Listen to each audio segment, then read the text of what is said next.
Alam niyo ba, di niyo kailangan ng ganito kamahal na pabango para maging attractive. What's up mga ka-bad boy, medyo off topic tong pag-uusapan natin, no? So meron ako mga nababasang comment na baliwala rin daw no kung gaano kamahal yung pabango mo. Nasa mukha pa rin daw talaga magbabase no kung attractive ka ba o hindi. So in my true to life experience no, hindi rin. Bonus na lang talaga kung may itsura ka eh. Ito yung isa sa mga deal breaker no, isa sa mga pinakamataas na deal breaker. Ito yung kapag hindi ka malinis sa katawan mo, no? Wala kang hygiene. In my experience, yun yung mas attractive eh, yung malinis sa katawan, no? So, halimbawa, kamukha mo to, no? Pwede ka pa rin maging attractive basta meron kang good hygiene. Maraming mga babae na gusto nila nung malinis na lalaki. Ayaw nila nung dugyot, ayaw nila nung madumi. So, yun no, share ko lang sa inyo kung ano yung mga products na ginagamit ko, no? Para magkaroon ng, halimbawa, sa skincare, mga ganito, sa ngipin, ano yung pinakamaganda gamitin, no? Based in my experience. So, kung sa toothpaste naman, no, kung gusto nyo ng pinakamabilis pumuti yung ngipin nyo, no? Ito yung gamitin nyo. Colgate Optic White 2. Ito talaga, no? Twice a day nyo lang to gagamitin. 3 days pa lang o kaya 2 days pa lang kita mo na maputi na agad yung ngipin mo. Kaso lang ang napansin ko dito sa may Colgate Optic White to na to, no? Hindi siya natural white.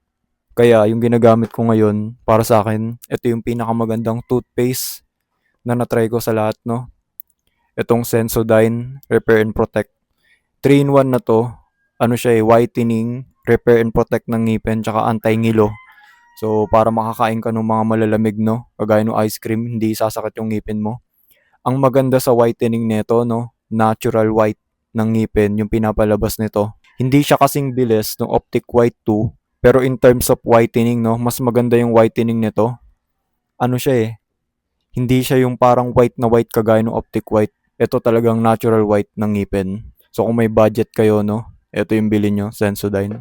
So next naman, no, alam ko marami naghahanap nito ng facial cleanser na moisturizer sa muka, pero hindi ka mukhang haggard tingnan, no. So ang tagal ko na rin naghahanap ng mga ganun eh. So ito yung pinaka-best na facial cleanser na natry ko, no.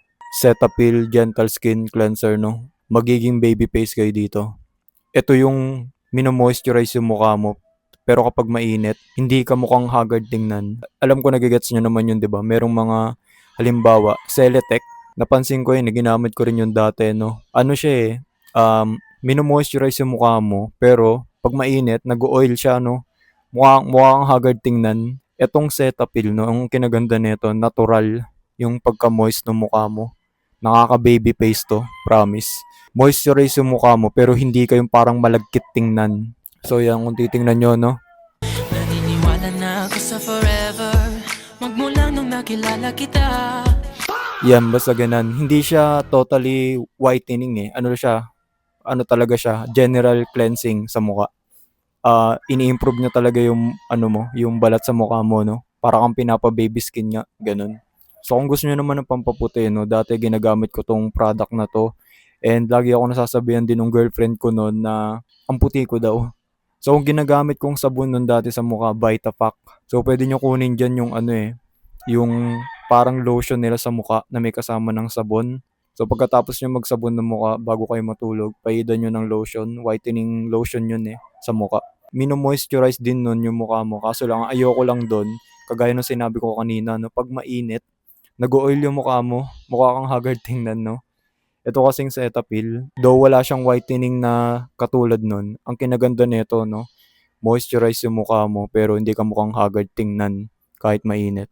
Okay lang kahit mumurahin yung pabango mo, no, as long as meron kang good hygiene, kahit wala kang itsura, no, magiging attractive ka talaga. Papanisin mo pa yung mga gopings basta malinis ka sa katawan. So habol ko lang pala, no, kung meron kayong bad breath, ang advice ko sa inyo, no, gumamit kayo ng floss o kaya magtinga kayo bago kayo magsipilyo, no? Bago kayo mag-toothbrush kasi yung mga naiiwan na dumi-dumi sa ngipin, yun talaga yung nakakaano eh, nakaka-bad breath, no? So yun lang, medyo off topic to, no? Sana nakatulong sa inyo. Kung gusto niyo pa ng mga ganitong content, comment kayo sa baba, no? Yun lang. Peace out.